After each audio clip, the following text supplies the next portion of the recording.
Orang kaya, orang miskin, raja-raja, rakyat biasa, jenderal. Kau yang bilang, kau yang bilang. Hati-hati kau disuruh push up. Ya, semua mati. Berarti yang jadi masalah sesungguhnya bukan mati. Yang jadi masalah illa wa antum muslimun, kecuali dalam keadaan beragama Islam. Berarti ada orang Islam tapi matinya tidak beragama Islam. Siapa mereka? Contoh aja nih, contoh, jangan marah, contoh. Kau melanggar, kau tidak lihat ini. Saya lihat, Pak. Kenapa kau langgar? Saya tidak lihat Bapak. Kenapa kau tidak lihat saya? Bapak sembunyi di tikungan. Akhirnya tilang. Ini kalau di sidang 250.000. Tidak ada uangku, Pak. Sudah, berapa uangmu di situ? 50.000. Sudah, 50.000. Tidak ada pun bensin, Pak. Sini 40.000. Sini 10, ambil kau 10.000. Sudahlah itu. Dia pergi makan soto Betawi. Pas sudah makan soto Betawi, keluar dari warung, tabrak, mati. Matinya bisa dalam keadaan kafir. Kenapa? Ada uang haram dalam perutnya.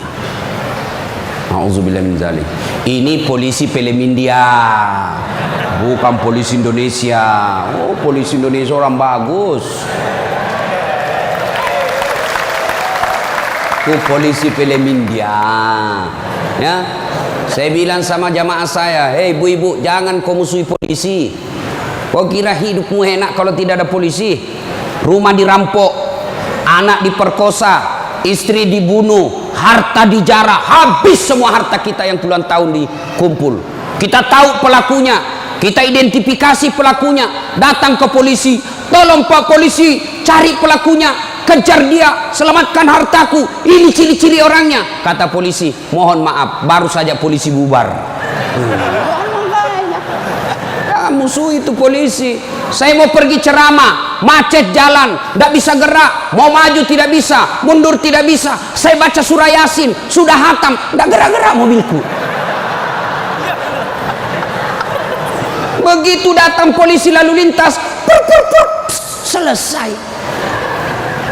Pun kalau ada polisi yang minta-minta uang di jalan, itu polisi film India.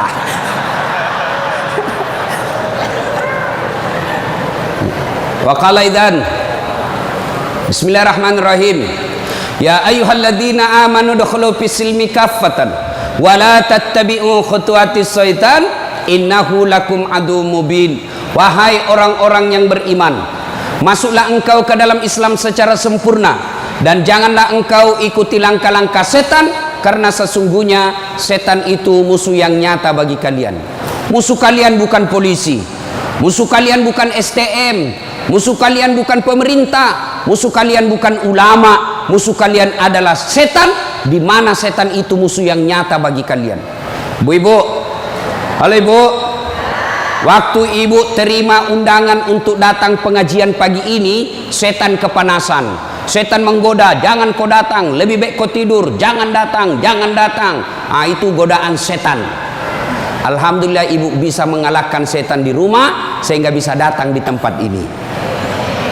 Apakah bapak-bapak polisi setelah duduk di masjid setan putus asa? Digodanya lagi kita. Nggak usah kau dengar ceramah, nggak usah kau dengar ceramah, pegang HP-mu, pegang HP-mu. Itu setan, itu HP bos, setan. Mengalihkan perhatian. Orang ceramahnya siaran langsung juga, baru 3 penontonnya, pret. Simpan dulu HP bos, simpan dulu. Sudah dikasih tahu HP itu setan, masih dipegang HP-nya, bukan lagi temannya setan, tapi kau sudah jadi setan cilaka. Woi bu, simpan dulu HP. Woi, ibu-ibu yang pegang HP, saya doakan suaminya kawin lagi. Mau kau? Bos, dengar dulu. kenapa saya larang siaran langsung ketika saya ceramah? Dengar dulu penjelasan saya, serius. Saya tidak mau kalau saya lagi ceramah ada siaran langsung. Ya, saya ini doktor di bidang komunikasi, spesialisasi komunikasi massa. Saya belajar soal media, Pak, dan saya sekolah sampai ke luar negeri soal media massa. Saya pelajari itu, doktor saya di bidang itu. Setelah saya pelajari, netizen kita di Indonesia, masyarakat dunia maya namanya, itu ada orang cari uang dengan membuli public figure. Ulama tentunya. Kenapa? Ulama banyak followernya. Saya penonton saya 83 juta. Maka kalau dia datang serang saya, maka penonton saya 83 juta itu lari matanya ke channelnya dia dapat duit. Maka dia cari duit dengan cara membuli public figure. Contoh guru kita Abdul Somad. Ustadz, bagaimana hukumnya main catur? Beliau sebenarnya menjelaskan haram apabila azan berkomandan kalian masih main catur, haram. Tapi dipotong, akhirnya marah tukang catur.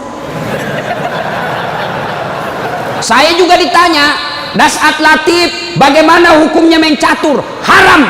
Kenapa bisa? Karena kau bunuh Perdana Menteri dan Raja. Ya haram lah. Nah, tolong simpan dulu HP-nya ya. Bisa? Bu Ibu? Nggak usah selfie-selfie, nanti selfie. Saya layani ibu sampai pagi selfie. Ini kan jamaah fans saya ini kan rata-rata ibu-ibu. Tapi ibu-ibu yang sudah muka-muka sakaratil maut.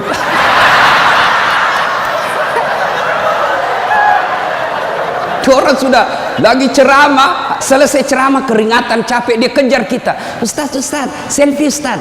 Saya layani karena kalau tidak dia catat di medsosnya, sombong. Selfie lah dia. Ulangi Ustaz, kabur Ustaz. Ulang lagi Ustaz. Dalam hatiku, biar kulan 10 kali, nah mukamu yang kabur.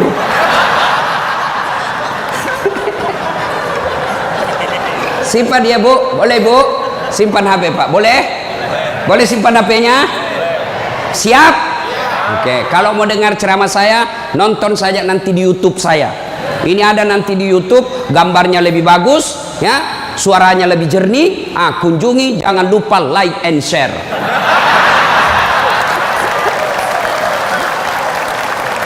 Kita dengerin bapak-bapak. Ayo bos, selawat, jangan mempermalukan jenis kelamin.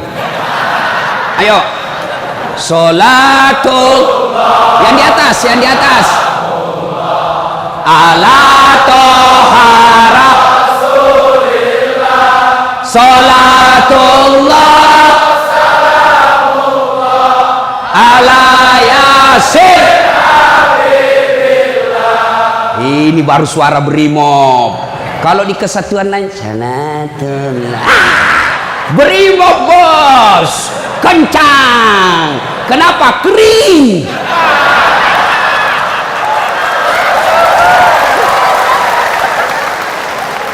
Saya ceramah ini gaspol atau rem-rem? Hah? Serius? Hah? Oke, gaspol memang. Satu, dengar. Satu, Nabi itu bos belum lahir sudah yatim. 6 bulan dalam perut ibunya sudah wafat bapak beliau. Lahir baru 4 hari lahir diambil sama ibu susunya. 4 tahun. Usia 4 tahun baru dibawa ke ibunya, Siti Aminah. 6 tahun beliau pergi ziarah kubur. Waktu itu belum Madinah, belum Madinah namanya, tapi namanya Yastrib. Pergi pulang dari Madinah, di desa Afwa meninggal ibunya. 6 tahun bos. Ada di sini polisi 6 tahun yatim piatu? Coba angkat tangan. 6 tahun yatim piatu. Ada? Tidak ada. Usia 6 tahun meninggal bapak, ibu diambil sama kakeknya Abdul Muttalib. 8 tahun meninggal lagi kakeknya, diambil oleh pamannya. 12 tahun sudah ikut, 9 tahun mengembala. Mengembala pak, 9 tahun tidak main handphone. Coba. 12 tahun perang, bukan perang agama tapi perang antar suku.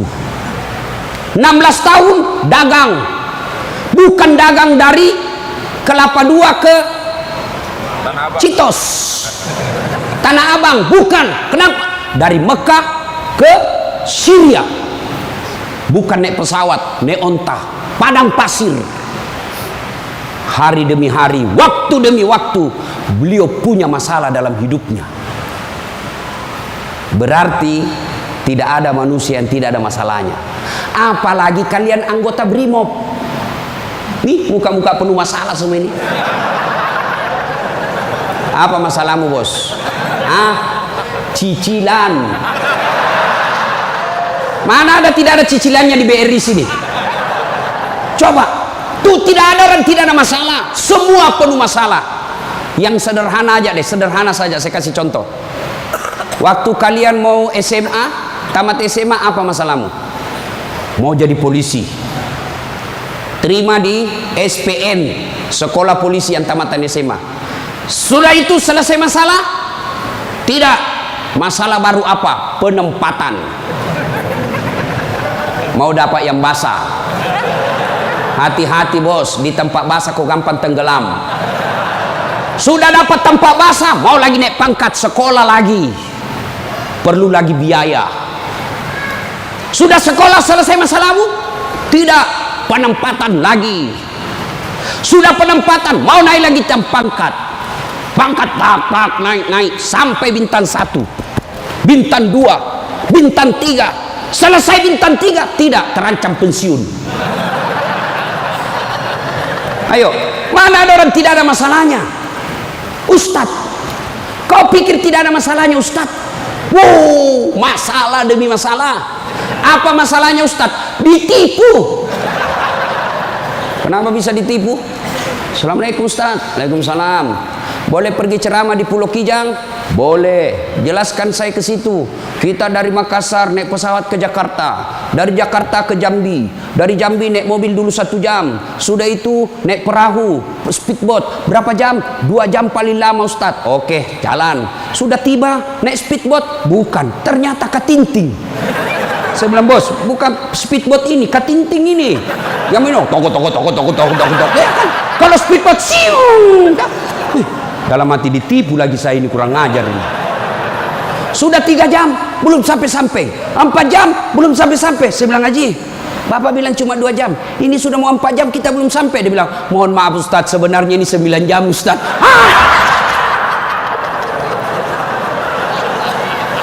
Kenapa Bapak bilang cuma 2 jam? Karena kalau saya bilang 9 jam pasti Ustaz tidak mau terima cara saya. Itu Pak, tidak ada orang tidak ada masalah. Apalagi kalian Barimo. Ini bahasa Bugis. Dia bilang teman saya, Ustaz, kenapa itu orang Bugis kalau bicara selalu ke yang G? Oh itu orang Bugis pinggiran. Kalau kami ini Bugis modern.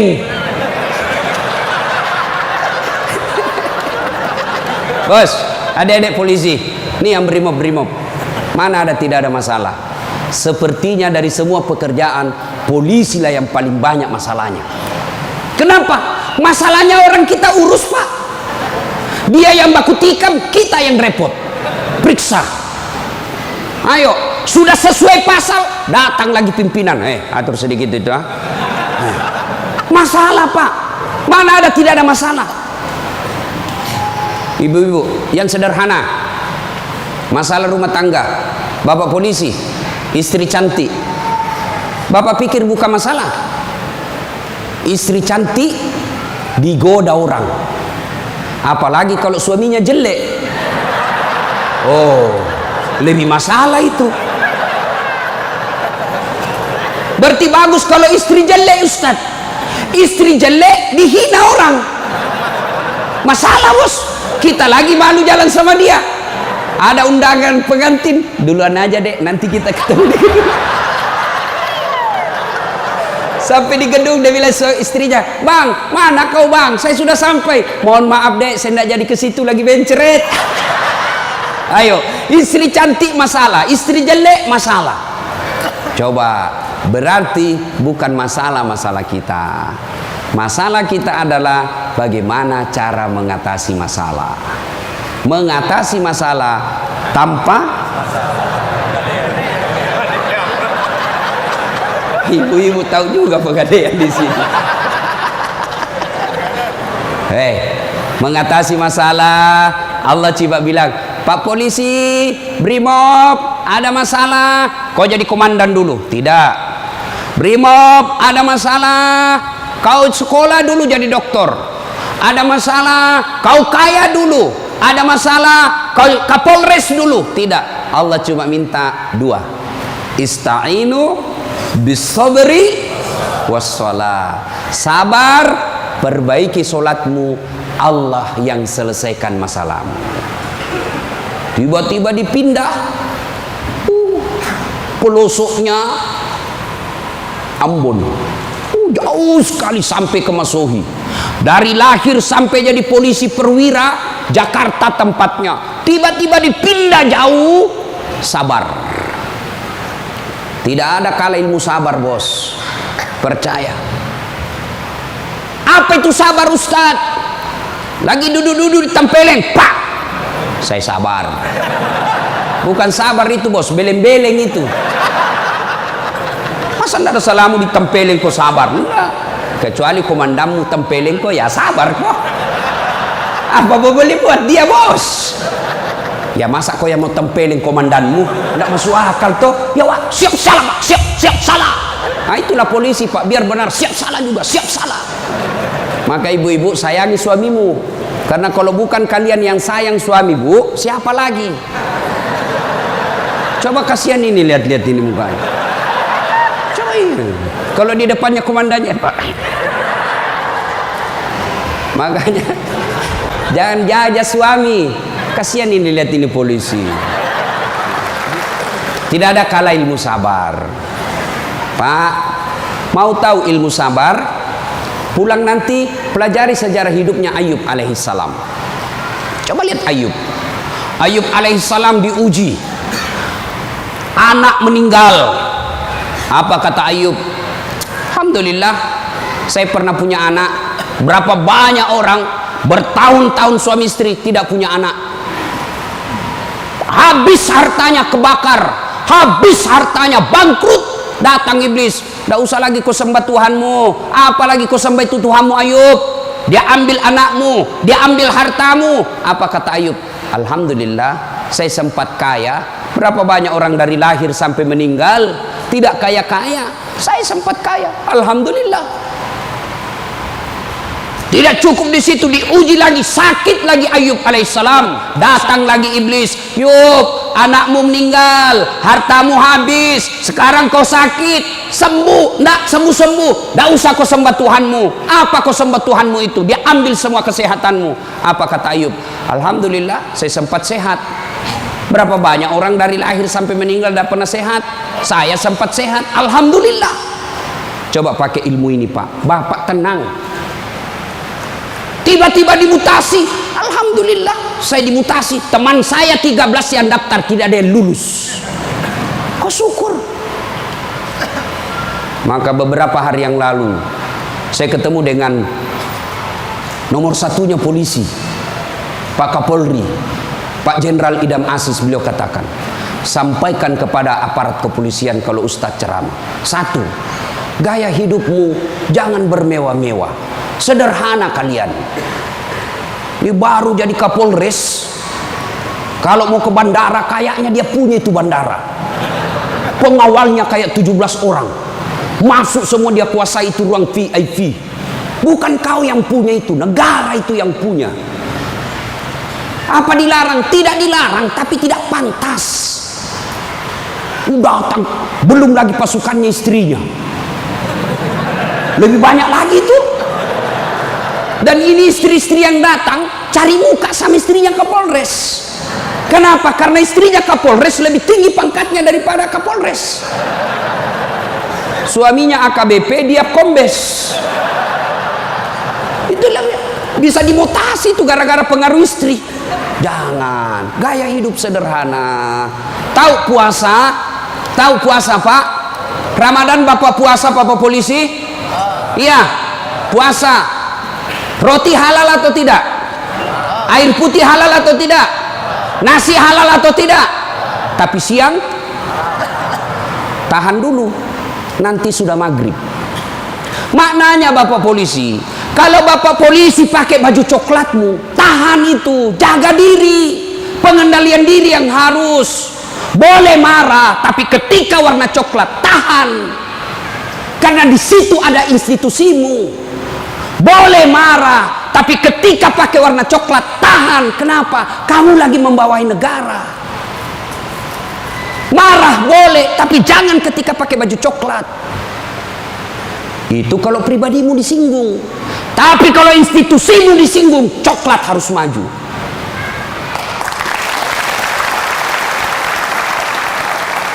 Kalau kamu unjuk rasa, cuma unjuk rasa diludahi, anggap saja itu angin lalu. Biasa bos.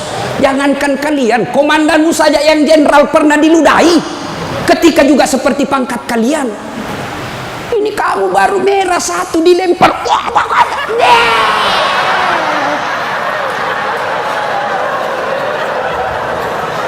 Bos, Rasulullah Pak pergi sholat jamaah, diludahi dari atas. Apa Nabi melempar?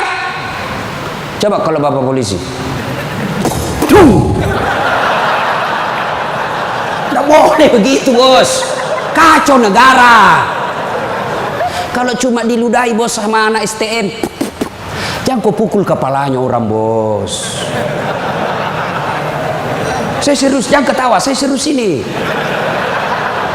Pak, Bapak kalau menangani unjuk rasa jangan pukul kepalanya orang, Pak, jangan. Ini ibaratnya laptop prosesor, Pak. Kalau Bapak pukul otaknya orang, goyang otaknya, lalu dia gila sisa hidupnya, yang mestinya dia pakai sholat, mestinya dia pakai ngaji, karena Bapak pukul kepalanya, akhirnya sakit sisa hidupnya, Bapak yang tanggung dosa-dosanya. Pukul, tapi kakinya kau pukul, jangan kepalanya. Saya sakit hati Ustaz, saya menderita Ustaz. Itu gunanya Anda dilatih ketika sebelum jadi polisi. Ngapain kalian dilatih fisik kalau mentalmu tidak bisa kuat? Apa gunanya Bapak dilatih?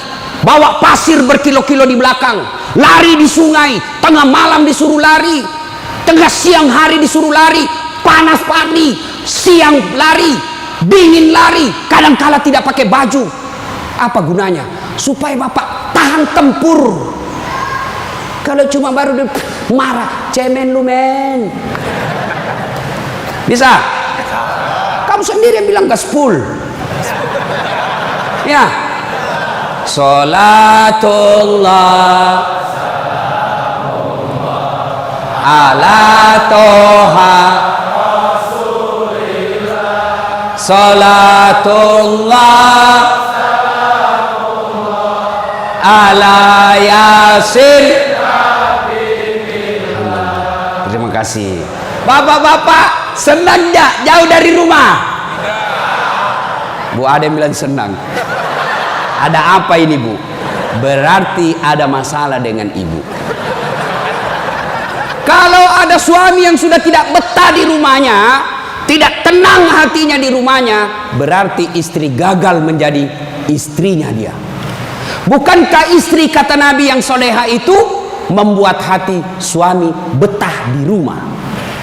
Bagaimana suami mau betah di rumah? Ibu kasar ngomong, baru datang ditunjuk-tunjuk, bodoh ini. Ini biasa, ini kan perasaan istri ini kan seperti cuaca, susah ditebak. Kita bawa martabak pulang dengan harapan, oh senang ini, genang ini, bawalah kita martabak.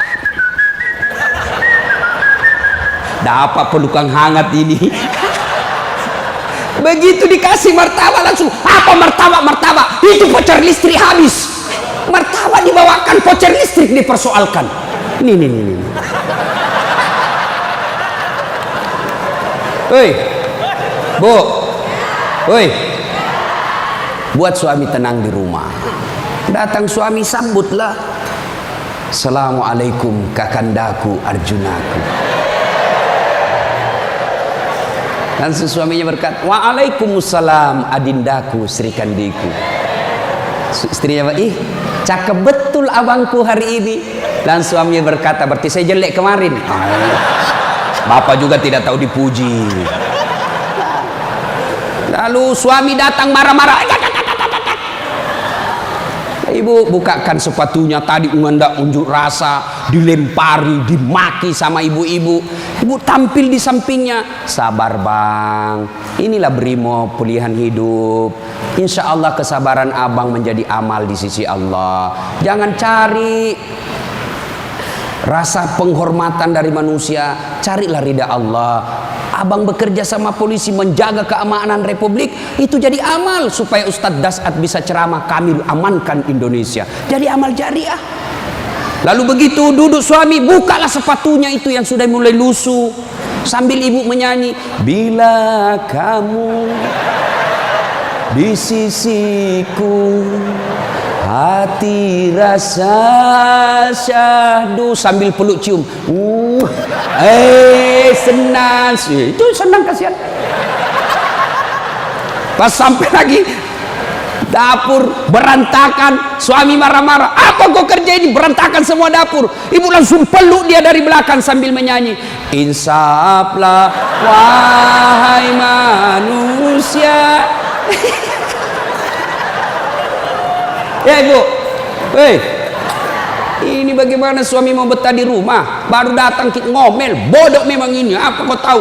Dia bilang suamimu, apa bodoh-bodoh? Kenapa kau mau sama saya? Apa mau jawab? Sampai lagi kita berharap di rumah romantis, istri di rumah, daster tinggi sebelah, bau asap, mukanya ndak jelas, ada lagi ketimun disimpan di matanya. Nonton sinetron, dia angkat keteknya sambil dicabut. Bagaimana kita tidak cepat sakaratil maut?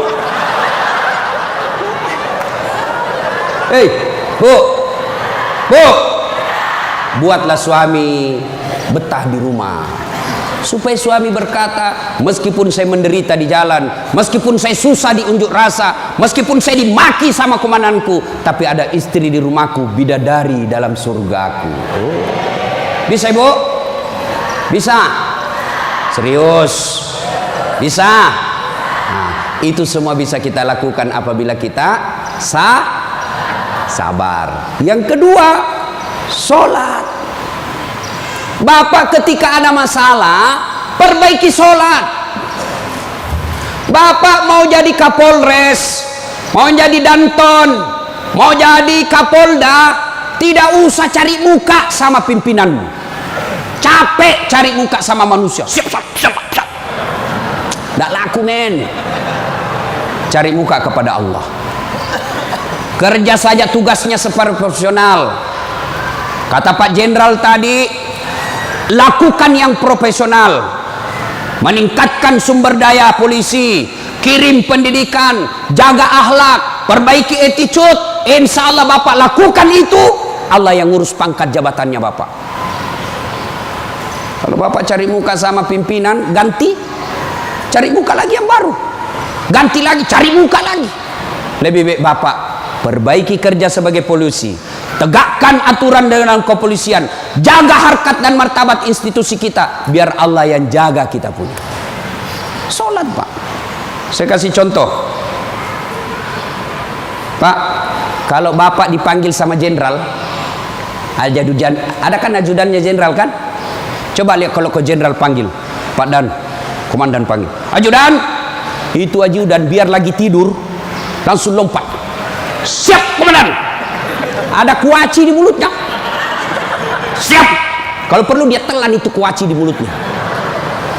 Ada kira-kira ajudan dipanggil, ajudan, tunggu dulu Pak, diinjak lehermu bos. Ada bisa. Padahal ini jenderal ada pensiunnya, jenderal ada mutasinya, tapi kenapa kita terlalu takut? Lalu kenapa ketika Allah yang memanggil kita, hayya 'alas shalah, apa kita jawab? Tunggu. Ya sudahlah, kau kata Allah, ya sudah, urus sudah itu. Maka jangan heran 20 tahun Bapak jadi polisi, tidak bisa lepas dari kredit. Kenapa? Bapak nganggap enteng sama yang punya dunia. Saya sholat Ustaz. Betul Bapak sholat, tapi main-main. Allah. Karena budu, iya karena istan.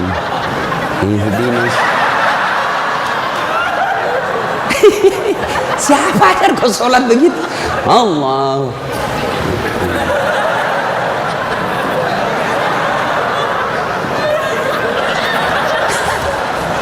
Atau ada ibu-ibu yang tanya saya, Ustaz, boleh ke itu sholat tidak pakai BH? Kenapa? Panas di kompleks Ustaz, tidak ada kipas angin, tidak ada AC. Boleh, boleh, tapi tidak beradab namanya. Ibu ketemu sama jenderal tidak pakai BH, boleh enggak? Iya jenderal.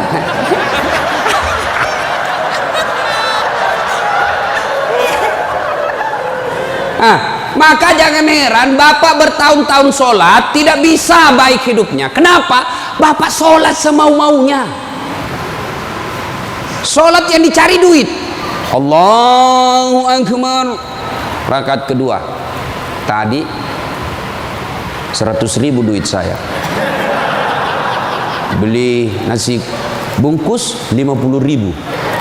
Voucher 30.000. Mana yang 20.000? Allah. Mana sih simpan? Allah. Assalam. Oh, di bawah sadel. Bapak selama sholat cari duit. Ya. Ya. Maka begitu ada masalah Pak, perbaiki sholat. Di komplek kita ini, tiba waktu azan, Bapak tidak latihan dan tidak sibuk, datang ke masjid. Sudah sampai ke masjid, yang dari sana, yang dari pintu sana menghadap kemana? Menghadap kemana? Kemana? Barat. Mau orang Sulawesi, mau orang Jawa, orang Papua, orang Medan, datang ke masjid, menghadapnya sama ke barat.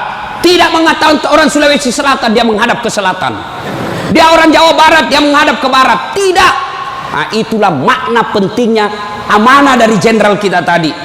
Kita ini satu kesatuan. Tidak boleh ada berkata polisi Bugis, tidak boleh berkata polisi Jawa, polisi Papua. Tidak. Anda kalian adalah polisi Republik Indonesia. Coba lihat kalau Bapak sholat, boleh enggak pakai bahasa masing-masing? Boleh? Enggak boleh, kacau Pak. Coba kalau kita sholat pakai bahasa masing-masing. Yang jadi imam keturunan Arab. Allahu Akbar. Makmum brimob dari Bugis, dia takbir pakai bahasa Bugis. Pungallahu ta'ala malopo. Sudah ribut kan orang langsung. Datang lagi orang Padang, dia takbir Allah nan gadang. Lah kita balik lagi Padang. Mana datang lagi jamaah yang Allah ganal bujur. Kutai. Terakhir anak gaul dari Betawi. Allah gede banget gitu loh. Kacau kan? Begitu juga di polisi. Kalau rakyat Indonesia saja selalu disampaikan jangan berpecah belah, jangan bertengkar, kalian satu rakyat Indonesia. Apalagi polisi harus lebih bersatu. Jangan rakyat kita bersatu, polisi berpecah belah. Oh kami brimob, oh kami Kopassus Densus, oh kami Kegana. Enggak, kalian adalah polisi rakyat Indonesia. Bagaimana agar muncul persaudaraan? Kata Nabi, umatku itu, polisi itu kalau diaplikasikan dalam polisi itu seperti badan ini. Coba lihat badan kita Pak, satu sakit yang lain ikut merasakan. Tangan kanan gatal tanpa disuruh kiri yang garuk, tangan kiri yang gatal tanpa diundang kanan yang garuk. Gatal dua-duanya kerjasama. Begitu kalian jadi brimob, Begitu kalian jadi polisi, coba ada anak muda lagi jalan malam-malam, tahan tuh kakinya, kaki tahan tuh, semua ikut merasakan. Pertama yang bereaksi mulut,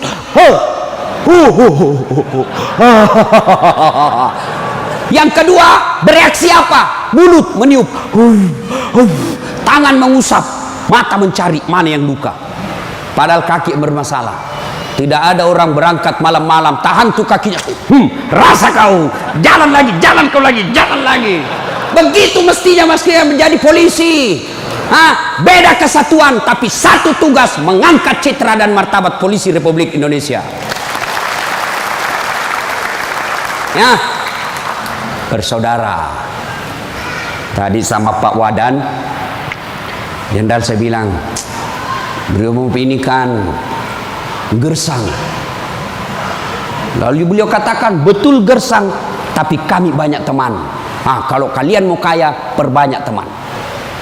Saya juga begitu, Pak. Saya ini tidak banyak duit, tapi banyak temanku. Temanku banyak duitnya. Apa? Ada Pak Kapolri, ada polisi macam-macam. Dia bilang, Pak Kapolri, bawa ini kartu nama aku, Ustaz. Simpan depannya, langsung dia hormat sama Ustaz. Aman, Jenderal. Makin banyak teman, makin gampang urusan selesai. Saya, Pak, saya tidak banyak duit, tapi banyak teman saya. Di Makassar hampir tidak pernah laku duit saya. Di mana-mana saya gratis. Makanya istri saya senang betul kalau saya ke pasar. Baru saya turun dari mobil, ada yang teriak, Assalamualaikum Ustaz. Aman dan terkendali. Sahabat, ambil sayur, ada isi ikan. Berapa Ji? Nggak usah Ustaz. Nggak enak. Berapa? Nggak usah. Padahal dalam hatiku, memang itu yang kutunggu. Ayo Pak. Dua, banyak teman, gampang selesai masalah. Saya pergi perpanjangan SIM di Polres. Baru saya turun dari mobil, keluar Kapolres. Assalamualaikum Ustaz. Siap Komandan. Ada apa ini Ustaz? Perpanjangan SIM. Panggil Kasat Lantas. Bantu ya, selesaikan cepat. Jangan kau minta uangnya Ustaz. Dosa uang Ustaz kau makan. Ayo Pak, banyak teman, gampang selesai masalah. Maka saudaraku polisi Brimob, jangan cari musuh. Kalau pribadi kalian yang dihina, selama kalian tidak terancam jiwamu, pasrahkan dirimu sebagai aparat kepolisian, insya Allah kesabaranmu menjadi amal di sisi Allah. Kecuali jiwamu sudah terancam, maka silahkan lakukan apa yang diajarkan oleh protap organisasi kalian. Bisa? Berikutnya, cintai keluarga. Ini pesannya Pak Kapolri. Sederhana dalam hidup. Syukuri diri sebagai anggota polisi. Ini perlu saya ulang lagi. Bapak-bapak ini harus bersyukur sebagai orang polisi, anggota kepolisian Republik Indonesia. Kenapa bisa Ustaz? Saya kasih contoh. Bapak-bapak, halo Pak polisi, boleh enggak pakai songkok begini? Boleh. Boleh, malah dicintai rakyat kalau Bapak polisi jalan pakai songkok. Boleh Bapak pakai gamis seperti ini? Boleh. Boleh pakai serban? Boleh. Tapi boleh enggak das atletik pakai bajunya komandan? Pak Jenderal, ditangkap saya Pak, polisi gadungan. Maka syukuri bajunya Bapak. Ini tidak semua orang bisa pakai bajunya Bapak coklat itu. Maka syukuri dengan cara apa? Angkat harkat dan martabatnya, tingkatkan profesionalisme, tingkatkan ilmu kalian, lalu jaga institusi. Kalau pribadi dihina, selama itu tidak menyentuh keselamatan jiwa kita, sabar saja. Insya Allah kesabaran itu, innallaha ma'as sabirin. Allah bersama dengan orang-orang yang sabar. Dan yang ketiga pesan Pak Jenderal, Pak Kapolri, apa pesan beliau? Berbuat baiklah kepada keluarga yang setiap hari mendoakan. Ini istri-istri kita. Bapak-bapak, istri, dia tinggalkan kampung halamannya di Jawa. Dia tinggalkan kampung halamannya di Sulawesi. Ikut ke suaminya sebagai polisi. Lalu kenapa ketika ikut kita sengsarakan, kita tipu, alasan rapat, ternyata pergi merapat.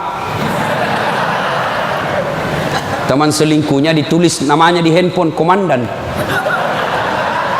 Nah ini juga kalau ibu-ibu suka periksa HP. Makanya ibu jangan suka periksa HP-nya suami. Bagaimana kita tidak bohong? Setiap kita pulang kau periksa semua. Ada ibu-ibu tanya saya di Makassar, Ustadz, bagaimana supaya suami sehat jantungnya tidak serangan jantung? Apa doanya? Saya bilang, tidak usah kau baca doa. Bagaimana caranya Ustadz? Jangan lagi periksa suamimu punya HP. Semakin sering kau periksa, makin tekanan jantung dia. Apalagi kalau dia lupa pasang passwordnya. Sampai ada kemarin di warung kopi curhat sama saya, Ustadz. Ternyata itu handphone berpengaruh terhadap tingkat kehusuan salat. Gimana caranya? Saya lagi takbir, Ustadz, baru takbir pertama, rakaat pertama, Allahu Akbar, bunyi handphone saya. Dan itu ada istriku di samping, Ustadz.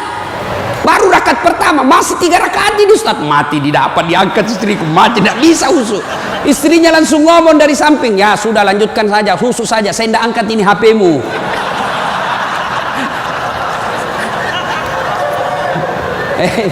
Nah, ibu bapak, saudara-saudara sekalian, banyak yang ingin kita sampaikan, tapi waktu yang terbatas. Hiduplah sederhana, bersabar, kemudian dekati Allah dengan meningkatkan kualitas sholat. Ini yang saya lupa, Ustadz, bagaimana kalau kita lagi tugas pengamanan, masuk waktu sholat, Ustadz, mau tinggalkan tempat tidak bisa, Ustadz, mau wudhu tidak ada air, bagaimana caranya, Ustadz? Inilah yang disebut daruriyah, keadaan darurat. Maka solusinya bapak tayamum. Saya ajarkan tayamum. Lihat Pak Polisi, ini baju dilinting naik ke atas. Kalau bapak pakai lengan panjang, ya, linting sampai atas. Lalu sudah itu letakkan telapak tangan di dinding, atau di dinding mobil boleh Pak, dinding mobil, kacanya mobil, dindingnya kah boleh. Atau kalau bapak ada pasir, letakkan telapak tangan di pasir. Sudah itu bertepuk. Jangan langsung begini Pak. Bapak pasti tidak sholat itu, masuk tanah, pasir. Bapak tidak jadi sholat. Itulah sebabnya suruh tepuk kalau sudah letakkan pasir. Sudah itu gosok wajah, usap.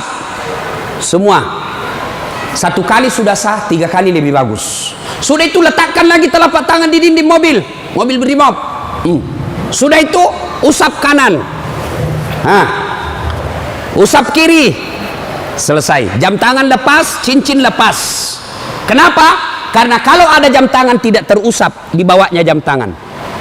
Sudah, silahkan sholat. Kita jaga pasukan, Ustadz. Ini unjuk rasa di depan. Namanya salat khaf. Misal bapak 10 orang. Yang saf pertama 5 orang di depan. Saf kedua 5 orang di depan. Maka cara sholat jamaahnya, yang di depan siaga dengan apa itu, tamengnya. Saf kedua selesaikan 1 rakaat sholatnya. Naik saf kedua, saf pertama selesaikan 1 rakaat, serap ke saf kedua siaga. Boleh sholat begitu Pak. Begitu tidak bolehnya ditinggalkan sholat, sehingga sholat keadaan apapun boleh dilakukan. Sepatu, tidak usah buka sepatunya Pak, pakai sepatunya. Itu kalau di lapangan. Kalau bapak pakai sepatu masuk masjid, dibully Pak. Kalau dalam masjid jangan, tapi kalau di lapangan silahkan. Namanya keadaan darurat. Ini Ustadz, unjuk rasanya sangat mepet Ustadz. Susah sholat lagi duhur dengan asar, bapak jamak. Allah tidak memberikan kesusahan buat kita. Begitu pentingnya sholat, ya? Maka ibu bapak, saudara-saudara sekalian, ketika bapak ibu dekat dengan Allah, maka Allah akan mencintai bapak ibu dengan derajat maqamam mahmuda. Saya angkat derajatnya. Ibu bapak, saudara-saudara sekalian, inilah tausiah kita pada taklim kita kali ini. Mudah-mudahan ada manfaat. Terima kasih Pak Jenderal yang telah memberikan waktu saya untuk datang di tempat ini. Saya berharap mudah-mudahan bapak-bapak polisi ditingkatkan kesabarannya, dikuatkan imannya, kemudian dibahagiakan keluarganya. Biar bapak tinggi pangkat, biar bapak punya duit banyak, tapi istri membangkang, anak narkoba, demi Allah, Allah telah mencabut kebahagiaan hidup bapak. Dan itu penyebabnya bukan karena Allah tidak cinta kepada bapak, tapi karena bapak jauh dari agama. Dekat dengan agama, maka Allah akan pelihara bapak ibu. Bukan hanya pangkat jabatan yang dipelihara, tapi insya Allah dipelihara sampai ke akhirat. Tidak ada pilihan lain kecuali kita mendekatkan diri kepada Allah. Pangkat jabatan yang kita miliki ini Pak, wa mal hayatud dunya illa mataul hurur, hanya perhiasan saja, canda guroi saja ini hanya sandiwara yang pasti kita akhiri. Karenanya jadilah polisi Republik Indonesia yang terus bersinar menyinari rakyat Indonesia, sehingga Bapak menjadi polisi yang bukan saja dicintai oleh negara tapi juga dicintai oleh seluruh rakyat Indonesia. Dan itu jalan keluarnya tidak ada lain kecuali mendekatkan diri kepada Allah Subhanahu wa taala. Demikian, mudah-mudahan ada manfaat.